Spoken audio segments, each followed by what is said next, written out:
কবি লেখক ফরহাদ মজহারের নিখোঁজ রহস্য আরও ঘনীভূত হচ্ছে। তার খুলনায় অবস্থানের সময়ের কিছু ভিডিও ফুটেজ এখন গোয়েন্দারা পরীক্ষা করছেন। এছাড়া এক নারীর মোবাইল কল লিস্ট ও অডিও পরীক্ষা করে দেখছেন তারা। এসবের মধ্যেই ঘটনার রহস্য উদ্ঘাটিত হবে বলে ধারণা পুলিশের। আদালতে দেয়া ফরহাদ মজহারের জবানবন্দি, গোয়েন্দাদের হাতে থাকা ভিডিও ফুটেজ এবং বিভিন্ন তথ্যের ভিত্তিতে রিপোর্ট করছেন সহকর্মী আব্দুল্লাহ তুহিন। বিকেল ৪:৪১ খুলনা নিউ মার্কেট এলাকা। হঠাৎ আবির্ভাব, সাদা লুঙ্গি, পাঞ্জাবি, পাগড়ি পরিহিত ফরহাদ মজহার নিউ মার্কেট কাঁচা বাজার অংশের প্রবেশ মুখ দিয়ে ঢুকছেন ভেতরে। বিকেল ৫:১৭ একই মার্কেটের আরেকটি ক্যামেরায় দেখা যায় বেশ কিছুক্ষণ একই জায়গায় পায়চারি করছেন ফরহাদ মজহার। এ সময় নিজেকে কিছুটা আড়ালের চেষ্টাও করেন তিনি। কাঁধে ঝোলানো ছিল সাদা রঙের ব্যাগ।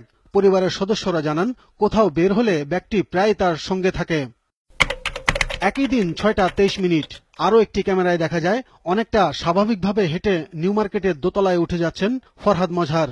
সবশেষ সন্ধ্যা ৬:৪৪ পায়ে হেঁটে মার্কেট এলাকা থেকে বেরিয়ে যান তিনি। কিন্তু ৩ জুলাই যশোর অভয়নগর থেকে উদ্ধার হওয়ার পরদিন ৪ জুলাই আদালতে দেয়া জবানবন্দিতে ফরহাদ মজহার জানান, সন্ধ্যা ৭টার পর তার চোখ খুলে ছেড়ে দেওয়া হয় খুলনায়। এর আগে দুপুরের দিকে স্ত্রী ফরিদার সাথে অপহরণকারীরা তাকে নির্যাতন করেছে বলেও জানান ফরহাদ মজহার।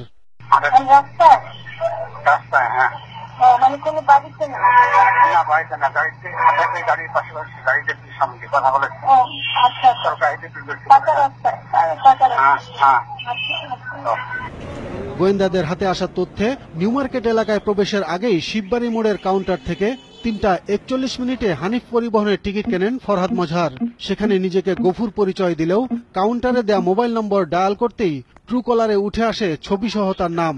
কাঙ্ক্ষিত নম্বরটিতে এই মুহূর্তে সংযোগ দেওয়া সম্ভব হচ্ছে না। আমি ওনাকে চিনতামও না। আমি সাধারণ একজন যাত্রীর মতো। উনি এসে আমাকে বলে যে আমাকে একটা টিকিট দেন। আমি ওনাকে বললাম যে কি নাম হবে স্যার? তা বললো যে গফুর। মোবাইল নাম্বার, ওনার নিজের মোবাইল নাম্বারটাই উনি দিচ্ছেন। ওনার সঙ্গে কেউ ছিল না, উনি একাই আসছিলেন, একাই টিকিটটা নিচ্ছেন আমার কাছ থেকে। এরপর রাতের খাবার খেয়ে ঢাকার উদ্দেশ্যে বাসে ওঠেন তিনি। মেনু দিলে উনি ৭-৮ মেনু পড়তেছে, কিন্তু উনি ঝিমাচ্ছে। উনি আসলে ক্লান্ত। ৫-৭-১০ মিনিটের মধ্যে খাবারটা দেওয়া হলো, তিনি তখনও ঘুমাচ্ছে। ঘুমালে আমার ওই সার্ভিস যে করে ওয়েটার, উনি ওনাকে ডাকছে যে স্যার আপনার খাবার রেডি। তখন উনি একটা ফোক নিয়ে বেশ সুন্দর করে খাওয়া দাওয়াটা খাচ্ছে। এর আগে সকালে বাসা থেকে বের হওয়ার পর স্ত্রী ফরিদা আক্তার ছাড়াও অর্চনা রানী নামের এক নারীর সাথে ফরহাদ মজহার একাধিকবার কথা বলেছেন বলে তথ্য পেয়েছেন গোয়েন্দারা। তাদের কথোপকথনের কল লিস্ট ও অডিও রেকর্ডও পরীক্ষা করছেন তারা। এই অর্চনা রানী ফরহাদ মজহারের সাথে কথা বলার বিষয়ে আদালতে জবানবন্দিও দিয়েছেন।